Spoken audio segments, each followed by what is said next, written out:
The silence of the Sierra Nevada at 2 in the morning is a thing of substance. It's not an absence of sound, but a presence of quiet so profound it has weight, pressing in on you from all sides. The usual night chorus of cicadas had fallen away, and the soft whisper of wind through the sugar pines had died with it. All that remained was the crisp, sterile air, the immense star-dusted blackness above, and the narrow beam of my headlamp cutting a cone of surgical white into the gloom. My name is Dr. Ethan Vance, and I was in my element, or so I thought. Science was my domain, and out here I was its sole practitioner, a high priest of empirical data in a cathedral of ancient trees. My fingers, numb with cold, worked with practiced precision, sorting soil and flora samples into sterile bags. Each grain of dirt, each leaf, was a word in a language I was slowly learning to read. The forest was a puzzle, and I was here to solve it. That night I was focused on a rare strain of phosphorescent fungus that grew only on the north-facing bark of red firs above 7,000 feet. My grant depended on it. That's when the silence became malignant. It was no longer peaceful, it was watchful.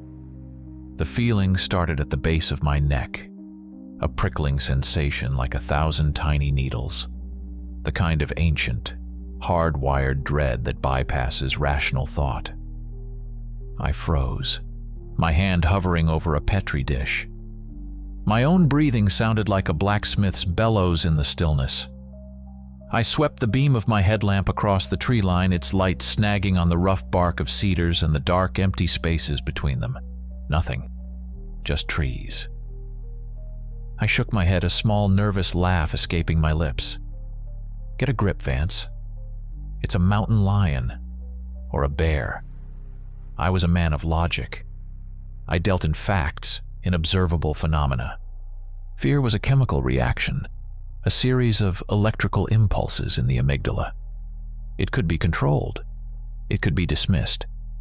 But I couldn't dismiss the feeling of being stared at. It was a physical pressure against my eyeballs. I turned off my headlamp, plunging myself into the deep, moonless dark. I thought it might help my eyes adjust, to see what was really there.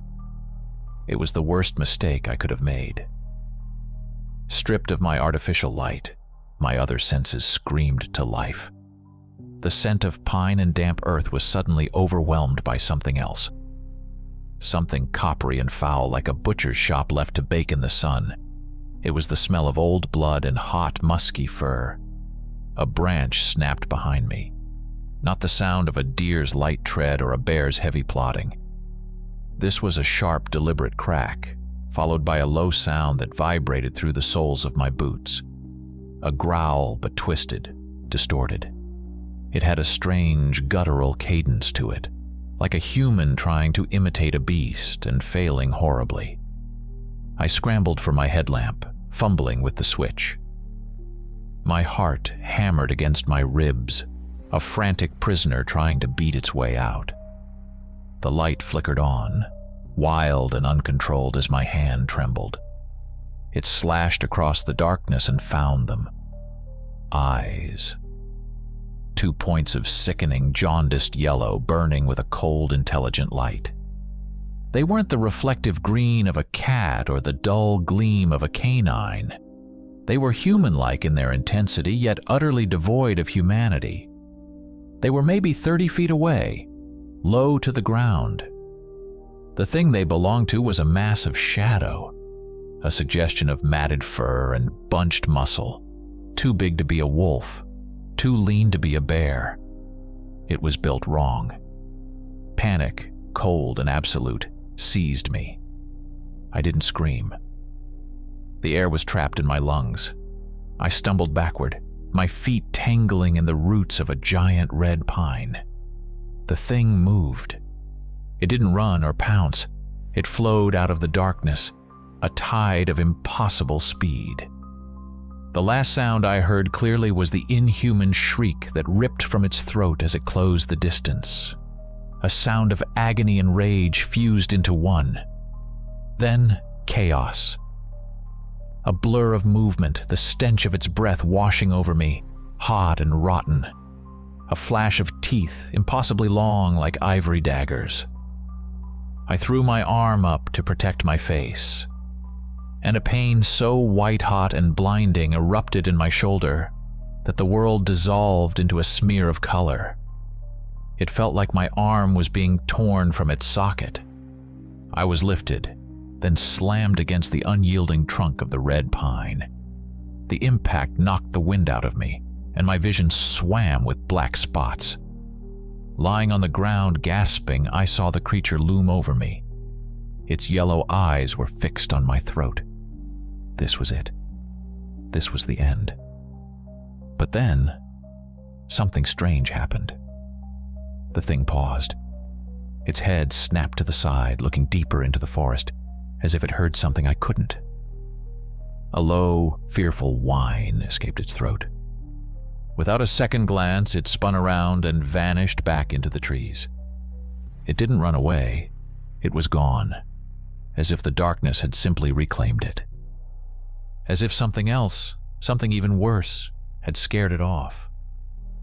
My last conscious thought was a single, baffling question. What in God's name hunts a thing like that? Then, the world went black. I came to with the gray, unforgiving light of dawn filtering through the canopy. The air was cold enough to make my teeth ache, and every part of my body screamed in protest as I pushed myself into a sitting position. My head throbbed in a painful, rhythmic dance with my pulse. For a moment, the events of the night felt like a fever dream, a hallucination brought on by exhaustion and solitude. Then I looked at my shoulder. The dream became a nightmare. My jacket and shirt were shredded, soaked in a stiff, blackened crust of blood. The wound beneath was a crater of raw meat. It wasn't a neat set of puncture marks. A chunk of my deltoid, the size of a fist, was simply gone, ripped out. The edges of the wound were ragged and bruised, a horrific, obscene violation of my own flesh. A wave of nausea and vertigo washed over me. I clamped a hand over my mouth, fighting back the bile. Getting back to my truck was an exercise in pure, agonizing will. Every step sent a jolt of fire through my shoulder. The mile-long hike felt like a trek across a continent. Finally, I collapsed into the driver's seat of my Ford F-150. The smell of old coffee and trail maps a bizarre comfort in my disoriented state. I drove, one-handed and dizzy, to the nearest pinprick of civilization on the map. A small town called Pine Creek, nestled in a valley 20 miles down the mountain. The clinic was a one-story building with faded beige siding and a sign that promised urgent care. The doctor on duty looked like he'd been woken from a 100-year nap. He was a man in his late 60s with a face like a road map of exhaustion and a coffee stain on his white coat. He glanced at my shoulder with a practiced air of professional boredom. "Damn," he muttered, poking at the wound with a gloved finger. I hissed in pain. "Looks like you met one of our local cougars. They get bold this time of year." "It wasn't a cougar," I said, my voice hoarse. "It was something else." He just grunted, not looking at me. "Sure, son, whatever you say." He gave me a tetanus shot, a precautionary rabies injection that felt like being stabbed with a hot poker, and stitched me up. His stitches were clumsy, pulling the torn edges of my skin together in a puckered, ugly seam. He wrapped it in gauze, handed me a prescription for antibiotics and painkillers, and told me to take it easy. I was just another dumb tourist who'd gotten too close to the wildlife. I fled back to the clean, sterile world of my lab in Reno. It was my fortress, a place of order and control. But the chaos I'd experienced in the woods had followed me home.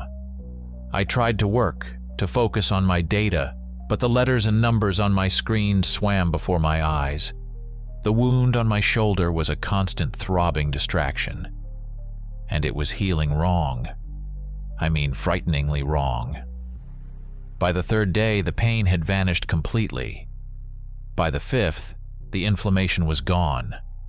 I removed the bandage, expecting to see a mess of weeping flesh. Instead, the skin was already closing. The clumsy stitches the doctor had put in were being pushed out, rejected by my body like foreign splinters. The skin, knitting itself together beneath them, was forming a strange keloid pattern, a swirl of thick, ropey scar tissue that looked less like a healed wound and more like a brand. Then the other symptoms began. The world became a symphony of torment. My hearing, always sharp, became painfully acute. The gentle hum of my laboratory refrigerator became a deafening industrial roar. The ticking of the wall clock was a series of torturous hammer blows against an anvil. I could hear the conversations of people on the street 3 floors below, the rustle of a plastic bag from half a block away. The city, once a backdrop of ambient noise, was now an unbearable cacophony. My sense of smell was even worse. The exhaust from a passing bus was a physical assault, a toxic cloud that made me gag. The smell of frying onions from a diner down the street was so overwhelming it brought tears to my eyes and triggered a hot, blinding flash of rage. I found myself clenching my fists, my teeth grinding, filled with a sudden murderous impulse over the scent of someone's perfume in the elevator. Sleep offered no escape. My nights were plagued by vivid, terrifying dreams. I was running through a forest, the ground rushing by just inches from my face. I was seeing the world from a low, predatory angle. I could feel the powerful pump of animal legs beneath me, the damp earth cool on my pads. In these dreams, I was hunting. And in these dreams, I could taste blood and hot marrow in my mouth, a taste that lingered, phantom and foul, long after I woke up screaming in a cold sweat. I was losing control, and some part of my scientific mind knew with chilling certainty that this was not a simple infection. This was an invasion. After a week of auditory torture and smelling ghosts, I couldn't take it anymore. The man of science in me was screaming for data, for answers. The terrified animal in me was just screaming. I drove back to the Pine Creek Clinic, my knuckles white on the steering wheel. This time, I wouldn't be dismissed. The clinic was busier than before. I bypassed the front desk and found a different doctor, a younger man with sharp, intelligent eyes and a cautious demeanor. His name tag read Dr. Albbright. I didn't give him a chance to speak. "I need a full workup," I said, my voice tight and strained. "Blood panel, toxicology, everything. I was attacked in the woods last week. Your colleague said it was a cougar. He was wrong." I pulled down the collar of my shirt, exposing the bizarre world scar on my shoulder. Dr. Albright's professional calm flickered. He stared at the scar, his eyes widening almost imperceptibly. He didn't dismiss me. Instead, he looked at me with a new, unsettling intensity, a kind of clinical and fearful curiosity. "Of course," he said slowly, his gaze still fixed on my shoulder. "Let's get some blood." The nurse who drew my blood was a young woman with a nervous smile. She avoided eye contact. As she carried the vials away, I sat in the sterile examination room, the paper crinkling beneath me with every tiny, anxious movement. The wait was interminable. Through the thin wall, I could hear the muted sounds of the clinic, a phone ringing, a child coughing, the soft murmur of voices. Then I saw it. The same nervous nurse walked past my open door, a clipboard with my results in her hand. She glanced at the paper, and all the color drained from her face. She looked up, Her eyes met mine for a fraction of a second, and in them I saw pure, unadulterated fear. She scurried away like a frightened rabbit. A few minutes later, Dr. Albbright appeared at the door. His face was a mask of strained neutrality, but his eyes betrayed him. He looked like a man who had to deliver a death sentence. "Mr. Vance," he began, his voice carefully measured, "we'd like to admit you for some additional observation. Just a precaution. We've got a private room ready for you." My internal alarms, the ones that had been shrieking for a week, went into overdrive. This wasn't right. This wasn't standard procedure, but I was exhausted and confused. So I let him lead me down a quiet hallway to a small, windowless room at the back of the clinic. It contained a single bed and a nightstand. It felt less like a patient room and more like a cell. "Just get some rest. We'll be back to check on you shortly," Albbright said, backing out of the room. The door swung shut, and I heard the distinct metallic click of a lock. Panic, cold and sharp, lanced through me. I lunged for the door, twisting the knob. It wouldn't budge. I was locked in.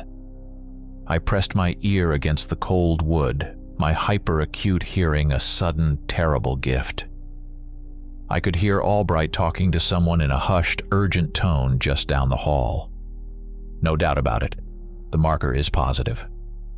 Albright's voice, a deeper voice, one I didn't recognize, replied, "Understood.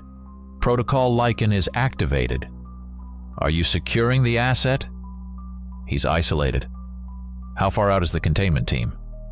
"The Guardians are en route. ETA is 20 minutes. Do not, under any circumstances, engage. Your job is done. Just keep him contained. Protocol Lycan, asset, Guardians, containment team." The words slammed into my brain, each one a nail in my coffin. This wasn't a diagnosis. It was a classification. I wasn't a patient to be treated. I was an asset to be contained.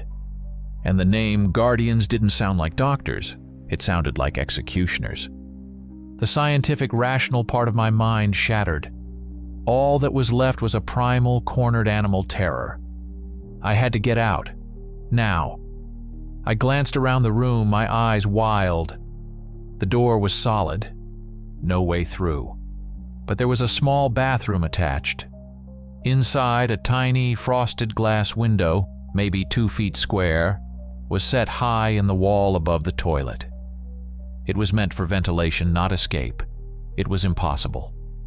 But as adrenaline flooded my system, a strange, feral strength surged through my limbs. I climbed onto the toilet, my hands gripping the cheap aluminum window frame. I pulled. The metal groaned in protest. I roared, a guttural, desperate sound, and pulled again, putting every ounce of my new, terrifying power into it. With a screech of tearing metal and splintering wood, the entire frame ripped free from the wall. I stared at my own hands, shocked at what they'd just done. There was no time to question it. I squeezed through the opening, scraping my back and ribs on the jagged edges, and dropped 10 feet to the damp ground behind the clinic. I scrambled to my feet and peered around the corner of the building. On the far side of the parking lot, a black, windowless van had just pulled in. 2 men in dark, functional trench coats got out. They weren't looking around. They were looking directly at the main entrance of the clinic, their faces grim and purposeful. They were hunters, and I was their prey. Night fell like a shroud over the small town of Pine Creek. I didn't run far. I couldn't.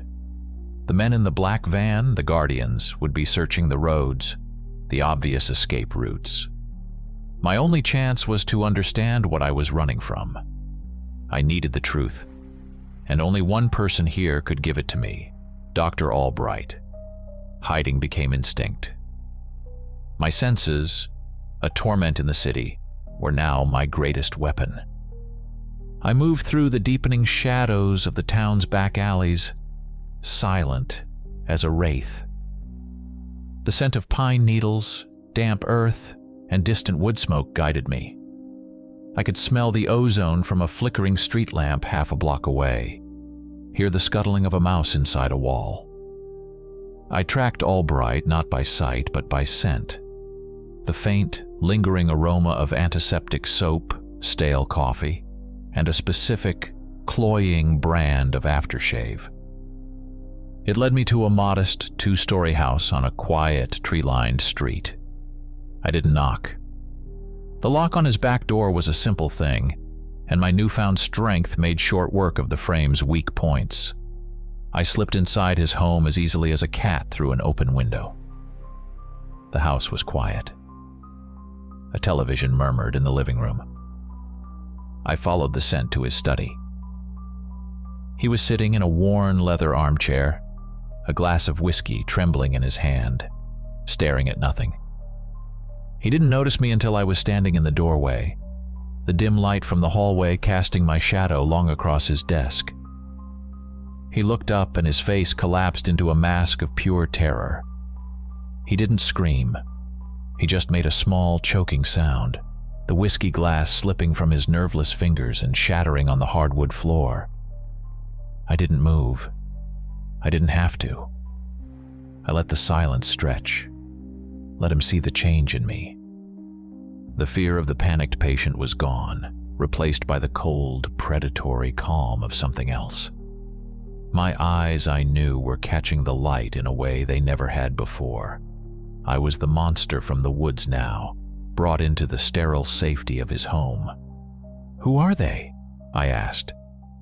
My voice was low, a rasp that was barely human. It was not a question, it was a demand. He swallowed hard, his Adam's apple bobbing. "The Guardians," he stammered. "They're a cleanup crew, a special projects division, funded by agencies so classified they don't have names."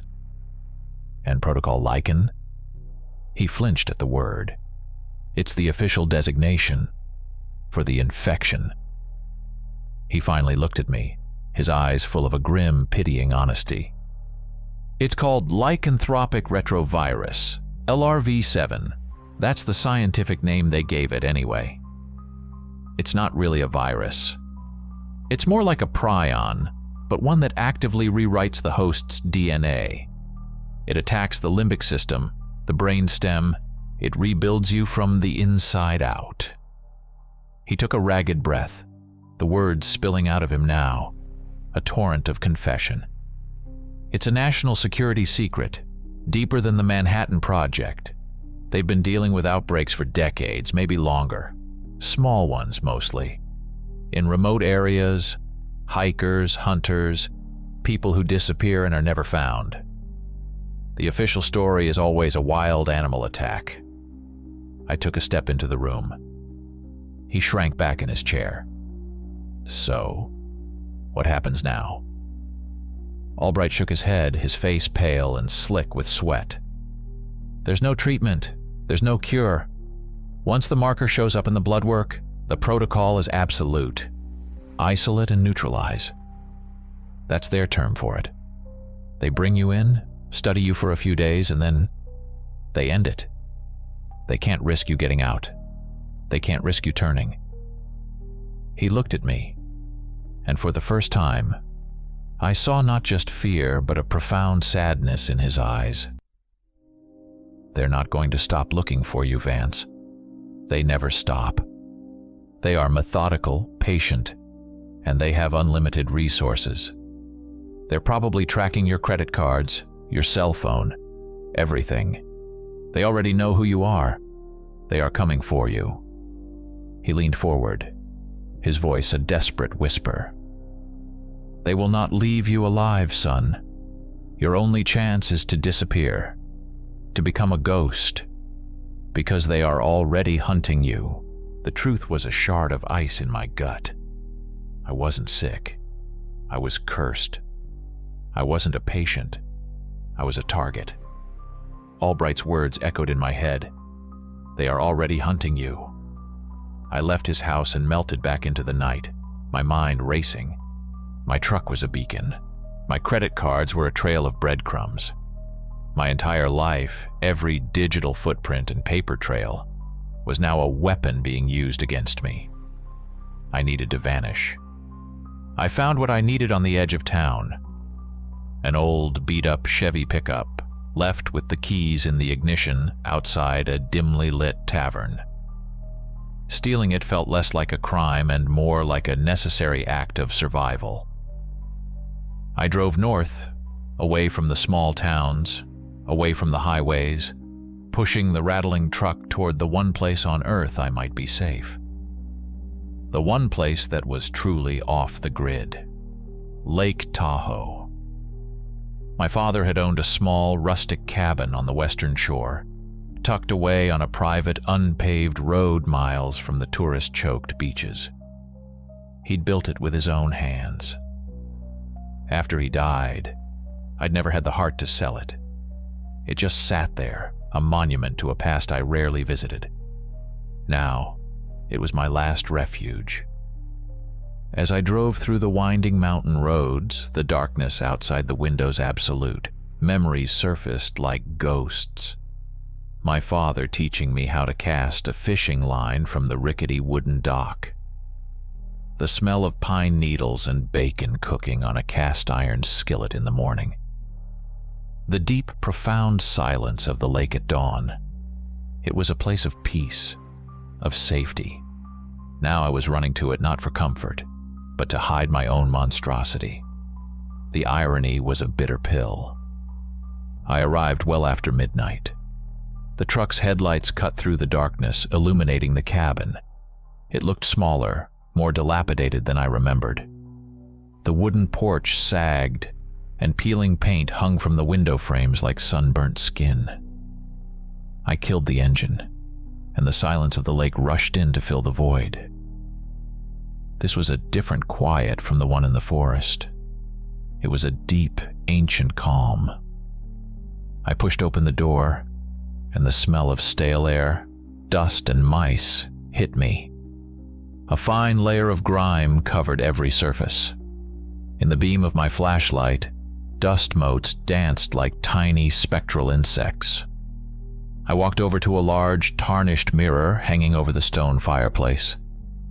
The man who stared back at me was a stranger. My face was gaunt, my skin pale and stretched tight over my cheekbones. But it was my eyes that were the most terrifying. They were no longer the calm, analytical eyes of a scientist. They burned with a feverish, feral light, the pupils dilated wide in the darkness. There was a predator looking out from behind my face. The moon was rising over the lake. It was nearly full, a perfect luminous disk of white gold hanging in the black sky. Its light streamed through the dusty windows, painting silver rectangles on the wooden floor. A tremor started in my hands. A deep, aching cold spread from my bones outward. I looked out the window at the moon's reflection on the water's surface, and a wave of nausea and primal dread washed over me. The change was coming. I could feel it coiling in the base of my spine, a serpent of pure agony. The calm of the lake was a lie. Tonight, there would be no peace. The cabin wasn't a sanctuary. It was a cage. My body began to seize, a low groan escaping my lips as the first wave of pain hit, sharp and blinding. The transformation had begun. It begins not with a roar, but with a sound from deep within me, a wet, sickening crack. It's my own bones. The pain is instantaneous, a supernova of pure, white-hot agony that eclipses thought. I collapse to the floorboards, my body convulsing. My spine arches backward at an impossible angle, and I hear a series of pops, like a string of firecrackers going off along my vertebrae as they shift, elongating, reforming. A scream is ripped from my throat, but it's not my voice. It's a high, strangled shriek of animal terror. The scientist in me, the last vestige of Ethan Vance, tries to cling to the wreckage. Prion infection, altering cellular structure, rapid, violent metamorphosis. The words are a meaningless mantra, a prayer to a god of logic that has abandoned me. The pain washes it all away. There is no analysis here. There is only the searing, all-consuming fire. My joints dislocate. I feel my shoulders and hips being torn from their sockets with a gruesome, grinding crunch.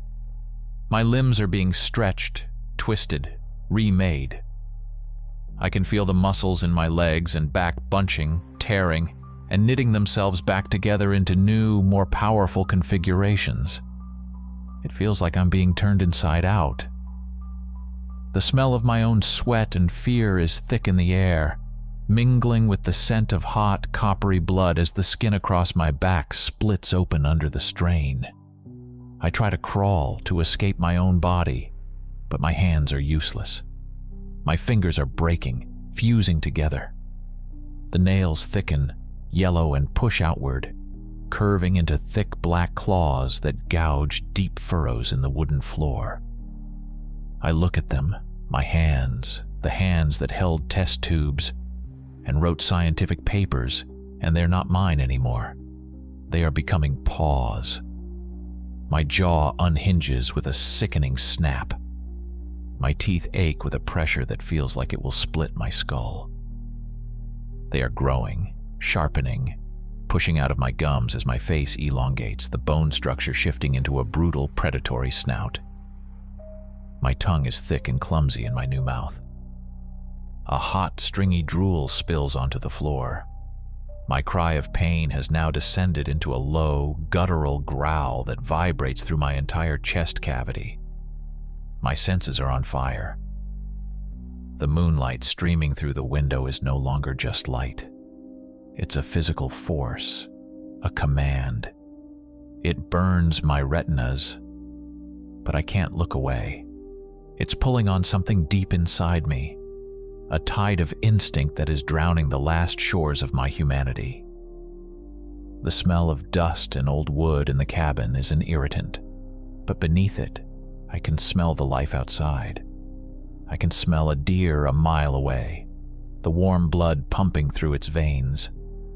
I can smell the fish in the cold, deep water of the lake. I can smell everything. And with the sense comes the hunger. It is not the simple need for food. It is a hollow, gnawing void inside me that screams to be filled. It is a rage for flesh, a craving for the snap of bone, and the hot, wet taste of life. The hunger is a living thing, and it is devouring what is left of me. It eclipses the pain, eclipses the fear. It becomes the only reality. The last flicker of Ethan Vance watches in horror from some deep, forgotten corner of my mind. He sees the fur, coarse and black, sprouting from my torn skin.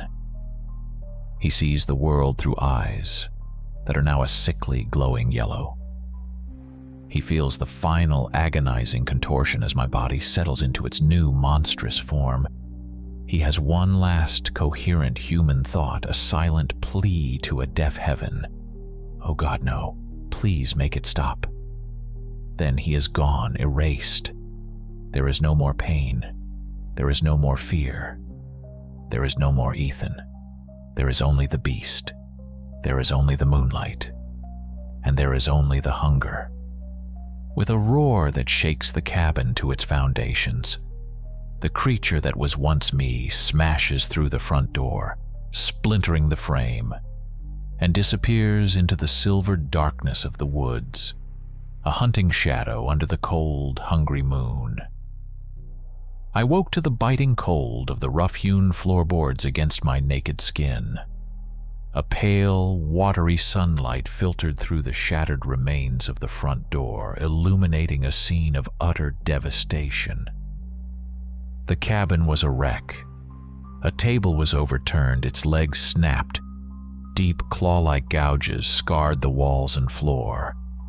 The air was thick with the smell of my own dried sweat and something else. a cloying, metallic tang that made my stomach churn. I was shivering violently, not just from the cold, but from a deep cellular shock.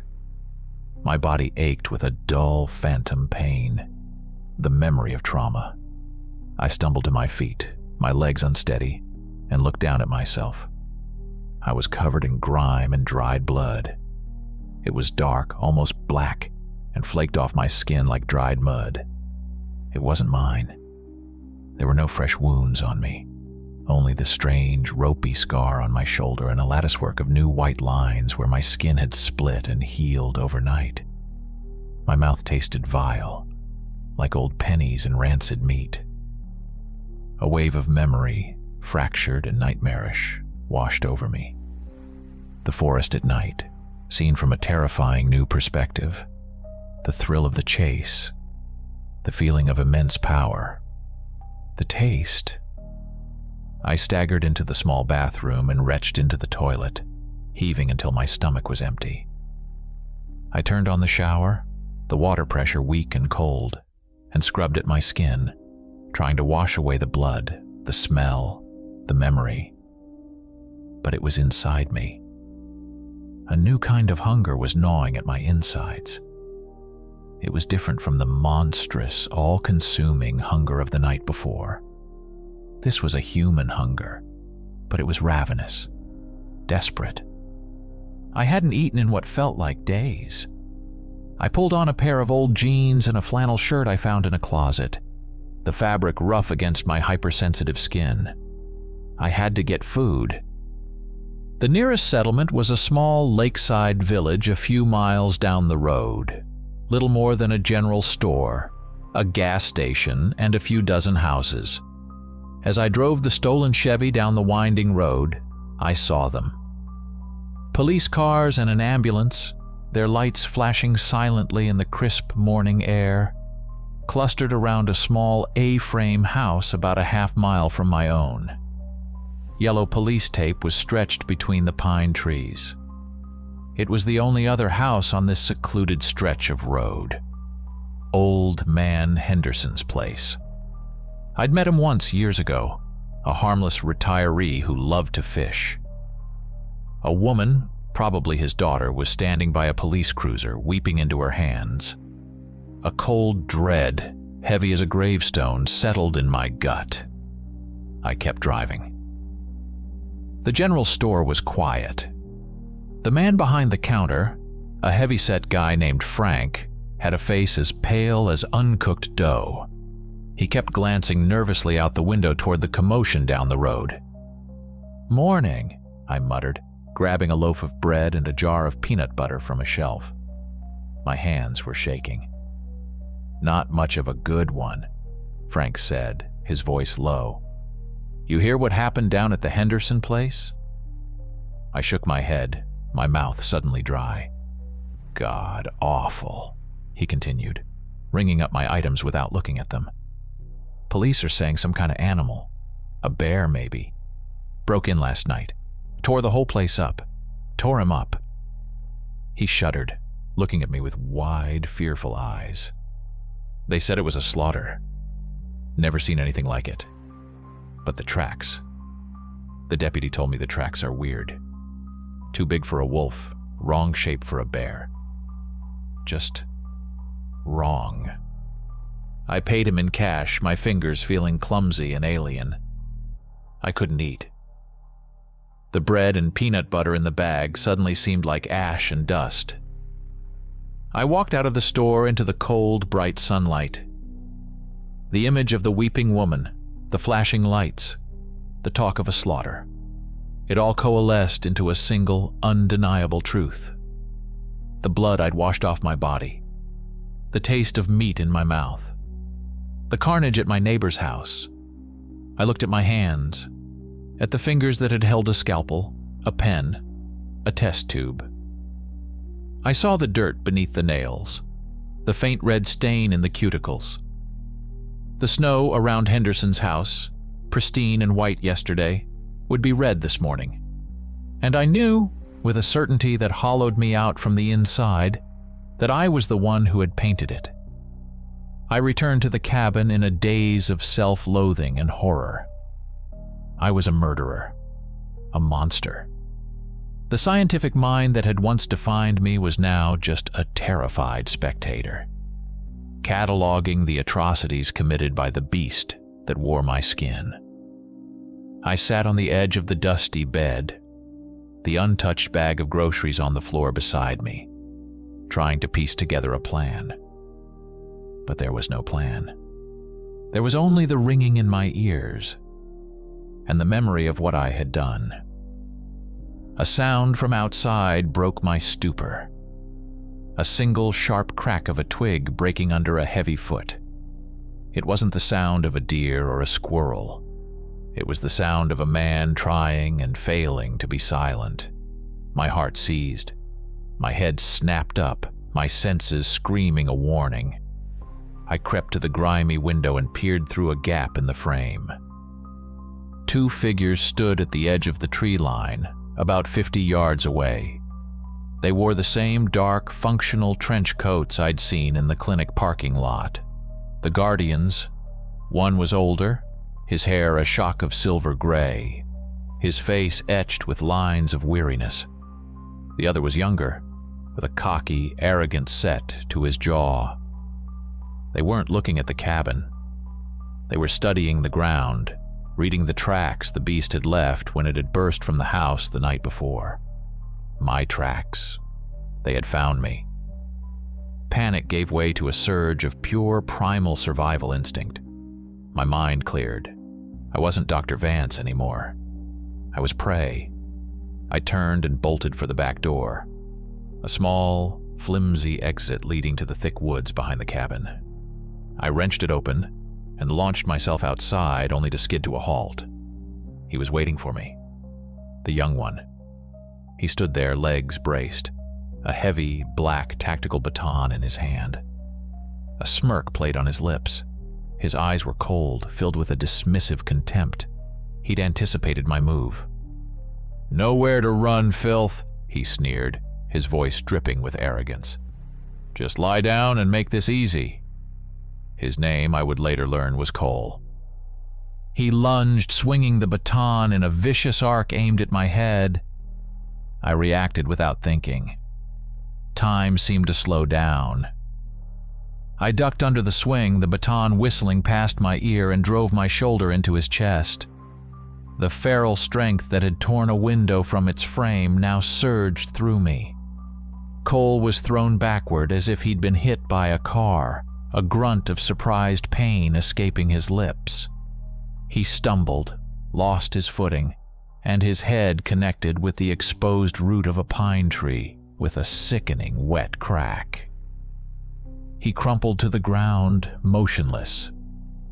From the front of the cabin, the older guardian shouted, "Cole!" A gunshot echoed through the forest, the report deafeningly loud. A splinter of wood exploded from the doorframe next to my head. I didn't wait for a second shot. I plunged into the forest, leaving the still form of the young guardian behind me. The trees, once a place of scientific curiosity, were now my only shield. I could hear the older man, Silas, crashing through the undergrowth behind me, his pursuit steady and relentless. The hunt had begun. The forest was no longer an alien environment. It was home. The transformation had rewired my brain, and now, running through the dense woods felt as natural as breathing. I was no longer a man stumbling through the wilderness. I was part of it. I could feel the texture of the ground through the thin soles of my shoes, the subtle shifts in the air currents on my skin. My hyperacute hearing picked up every rustle, every whisper of the wind, allowing me to chart a path of least resistance, a path of greatest speed. But he was good. Silas, the older guardian, was not just a man with a gun. He was a tracker, a true predator in his own right. He moved with a quiet, unnerving economy of motion, never wasting a step. I could hear him behind me, not crashing through the brush like a panicked amateur, but moving methodically, relentlessly closing the distance. He wasn't chasing me. He was hurting me, cutting off my angles, pushing me deeper into the unfamiliar territory west of the lake. The sun began its slow descent, painting the sky in hues of orange and blood red. Twilight fell, and the shadows between the trees grew long and deep, coalescing into pools of impenetrable black. For a human, this would be a disadvantage. For me, it was a blessing. My vision sharpened in the dim light, the world taking on a stark clarity of grays and blacks. But as the last vestiges of sunlight vanished, a new kind of panic began to set in. A dread that had nothing to do with the man hunting me. It was an internal terror. The moon would be rising soon. I could feel the change beginning again, a deep, familiar ache in my bones, a tightening in my muscles. The beast was stirring, clawing at the inside of my skull, hungry to be let out. I fought it. I ran harder, faster, trying to outrun not just Silas but myself. I focused on the human part of me, on the memories of my lab, of my father, of anything that could anchor me to Ethan Vance. I am a scientist. My name is Ethan Vance. I am in control. It was a desperate, failing prayer. The rational part of my mind was a flickering candle in a hurricane. The first real tremor hit me as I scrambled down a rocky ravine. My legs buckled, and I fell, my hands scraping raw against the granite. A low growl escaped my lips, unbidden. The ache in my bones intensified into a sharp, stabbing pain. The transformation was coming faster this time, more violently, as if my body was getting more efficient at its own destruction. I looked up at the sliver of sky visible between the treetops. The moon, a malevolent white eye, was cresting the ridge. Its light touched my skin, and the beast within me roared in triumph. The last vestiges of my control shattered. My desperate attempt to hold on to my humanity was lost in a tidal wave of agony and rage. Consciousness dissolved. The world bled away into a red haze. The man, Ethan Vance, was gone, and the hunter, Silas, was no longer chasing his prey. He was now the one being hunted. I awoke to the cold, wet nose of a deer sniffing at my face. The world came back into focus, slowly, painfully. I was lying in a clearing, the morning sun dappling through the leaves of an aspen grove. I was human again, naked, shivering, and alone. Then I saw him. A few yards away, sprawled against the base of a large boulder, was Cole, or what was left of him. His dark coat was shredded, and his body was broken and mangled in a way that defied nature. It was a scene of pure, savage butchery. A wave of nausea, guilt, and something else. A dark, terrifying flicker of satisfaction washed through me. I had done this. The beast had finished what I had started. The arrogant smirk was gone from his face forever. He was just a boy. Full of piss and vinegar, but still just a boy. The voice was calm, weary, and full of a profound grief. I spun around. Silas stood at the edge of the clearing, not 20 feet away. He wasn't aiming his rifle at me. It hung loosely in his hand. His face was a mask of sorrow and exhaustion. He wasn't looking at me with hatred, but with a deep, soul-crushing pity. He looked at the mangled body of his partner, then back at me. "You don't get to choose what you are," he said, his voice raspy. "But you chose to run. You chose this." He slowly, deliberately raised his rifle. It wasn't the modern tactical weapon I'd expected. It was an old lever-action rifle, its wooden stock worn smooth with age and use. There was a strange, almost ritualistic quality to the motion. "I'm sorry, son," he whispered. The rifle bucked in his hands. I didn't hear the shot so much as feel it.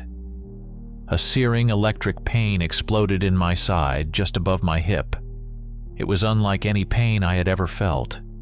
It wasn't the tearing agony of the transformation or the sharp pain of a normal wound. This was a clean, purifying fire. It felt like a hot iron was being pressed into my flesh, cauterizing me from the inside out. I screamed and staggered back, clutching my side. The wound wasn't bleeding much, but the edges of it were blackened and smoking, as if touched by lightning. Silver. The old myths, the superstitions I would have dismissed as folklore a lifetime ago, were real. The metal itself was poison to me. The shock and the unnatural pain gave me a fresh burst of adrenaline. Silas was already working the lever, chambering another round. I didn't wait. Wounded, bleeding a strange, thin fluid from the silver burn, I turned and ran again, deeper into the endless, indifferent wilderness. The lesson was learned. This was not a fight I could win. This was a curse, and Silas was its unforgiving priest. My body was failing. The silver wound in my side was a nexus of agony, a constant burning reminder of my own damnation.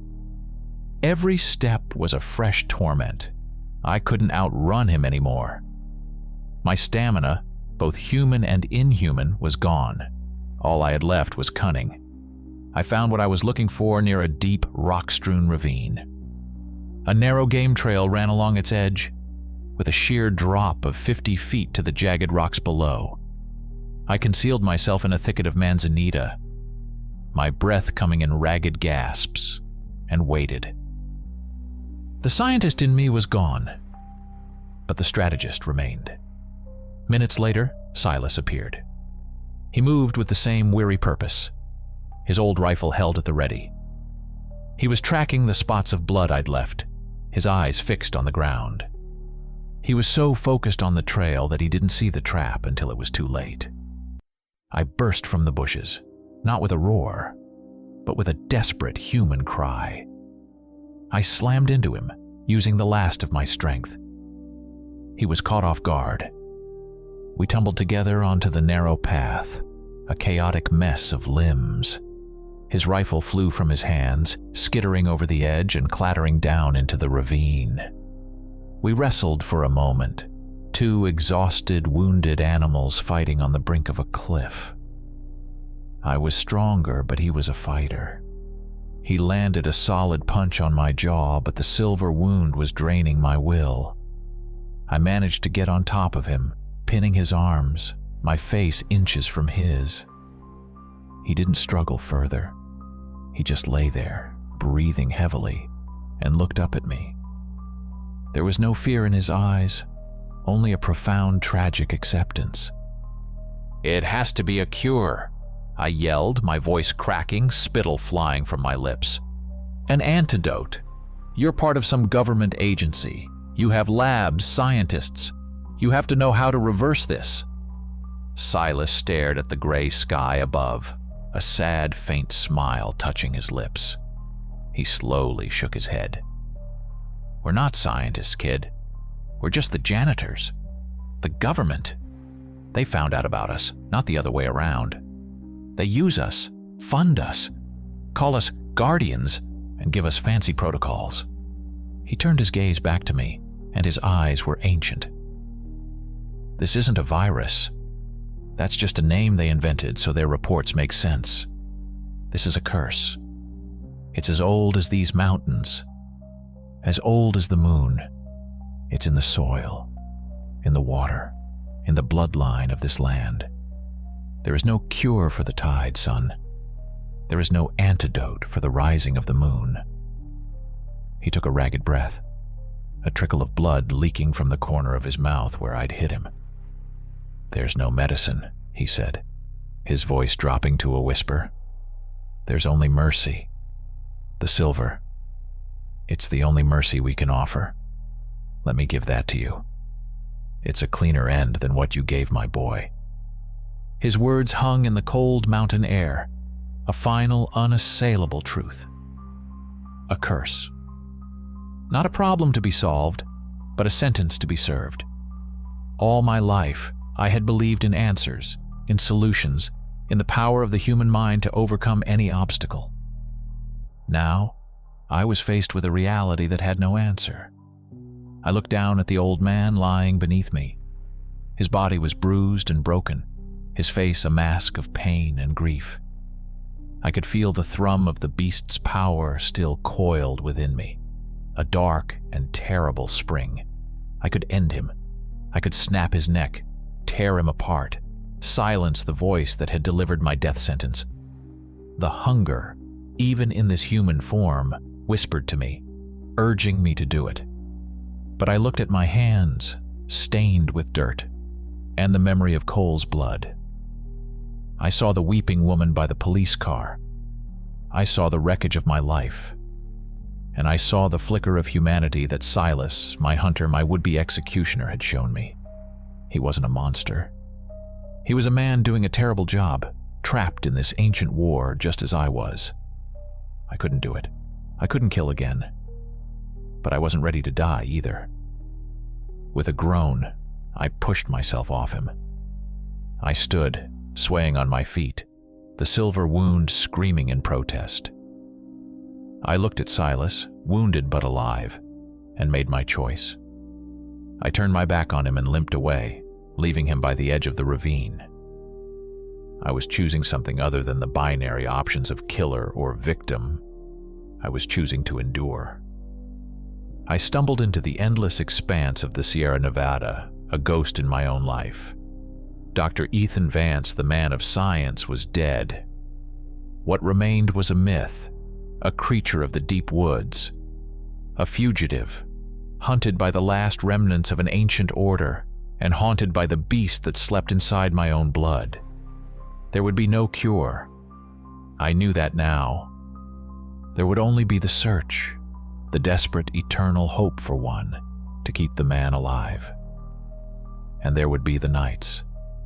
The long, cold nights under the hungry gaze of the moon when the beast would awaken and the snow would run red. The forest closed in around me, the towering pines and cedars swallowing me whole. It was my prison, and it was my only home, forever.